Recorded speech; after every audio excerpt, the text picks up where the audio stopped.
Hey, this is Pamela Riemenschneider. I'm the retail editor for Blue Book Services, and this is the Produce Reporter Week in Review. Greg Johnson, our director of media development, is back in the office after travels. Kind of jealous of the travel, but we've got a lot of stuff to cover this week. It's just been super newsy, and if you haven't noticed, we're sending out two newsletters, news-packed newsletters a day. The morning edition that you are used to getting, and then of course the PM edition. And it's just, we've been very fortunate to have a whole lot of stuff to put in it.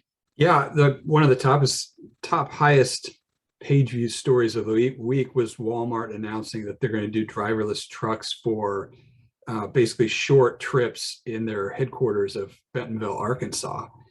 And there's a lot of people who have thought there would be hesitation to driverless trucks driving cross country with 80,000 pound loads, and I think there's some truth to that, but these are smaller trucks and they're driving in a small area, basically delivery route between the dark store and neighborhood market.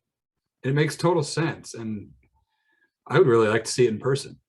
Yeah, I would really love to see it in person. I'm sure there are industry watchers who camp out in Bentonville just to see what kind of new stuff Walmart's doing, who probably, I don't know, but I bet you could go find something on YouTube.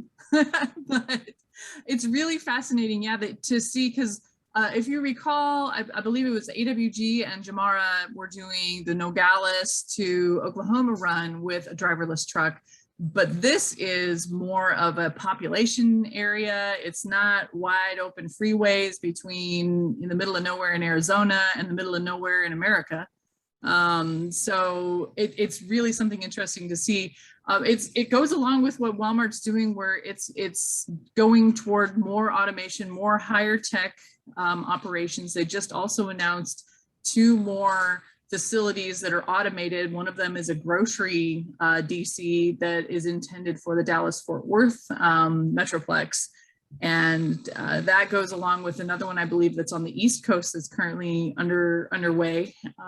Dallas, of course, is one of the markets where Walmart tends to try out tech in the area. So maybe one of these days I can get up there and see it. Yeah, it's one thing to complain about input costs and especially labor increasing, but the reality is there's no reason to think it's going to stop. So this is the time to make bigger and bigger investments in some of these labor saving activities. And it's not just the little companies that are doing it, it's the industry leaders.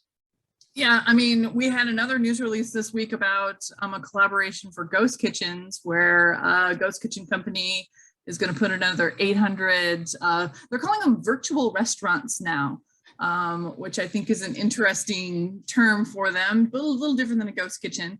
But so we're seeing a lot of development in this, but the cost savings of those goes along with what we're also seeing being spun in the consumer media, because we're seeing stories about retailers, especially though, what we had one news release this week from Aldi, bragging that you can get Thanksgiving dinner for under $30 at Aldi. And it goes along with a trend of we're seeing more focus on discounting and discount retailers. Yeah, they have to, I mean, it's a great opportunity for them to seize some market share, because it's a serious issue. And as we know from the last recession of 12 or so years ago, that people don't eat less, but they do trade down, and that's a perfect place.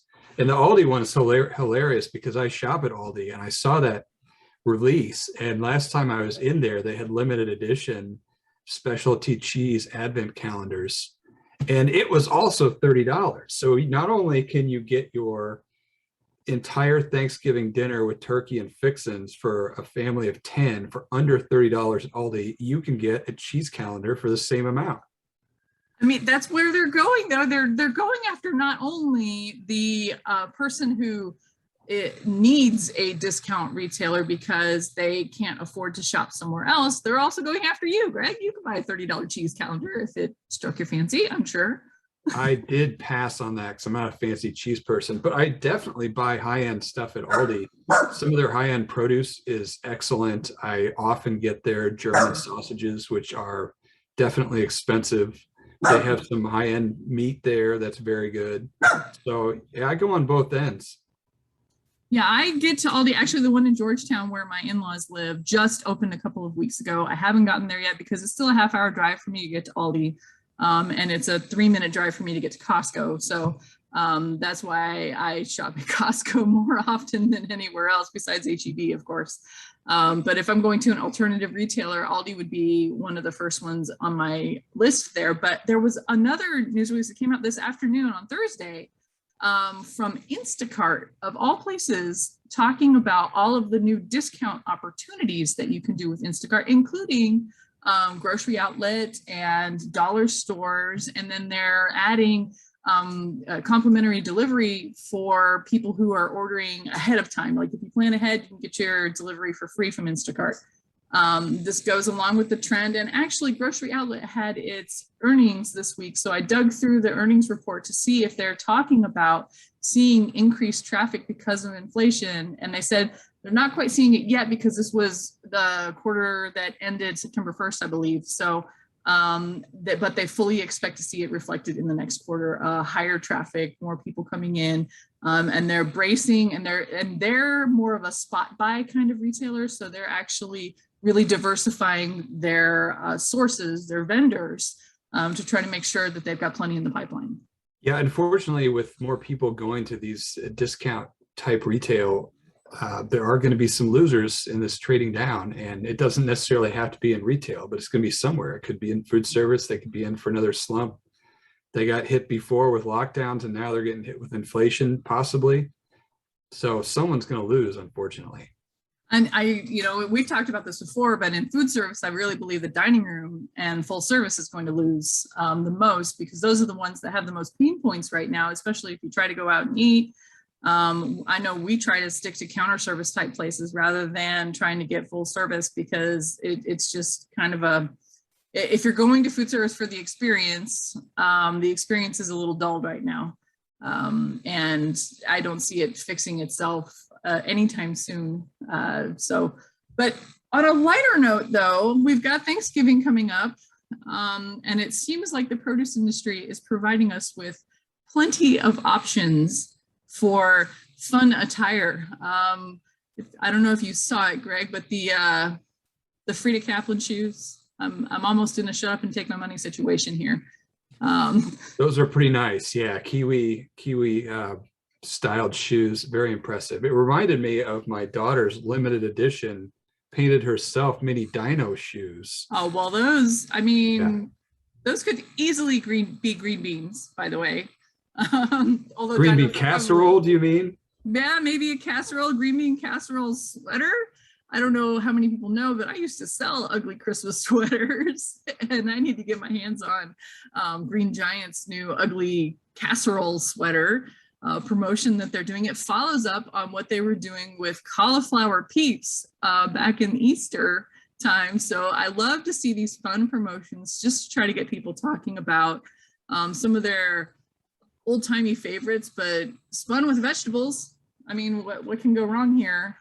Green bean casserole is still a vegetable, technically, I think.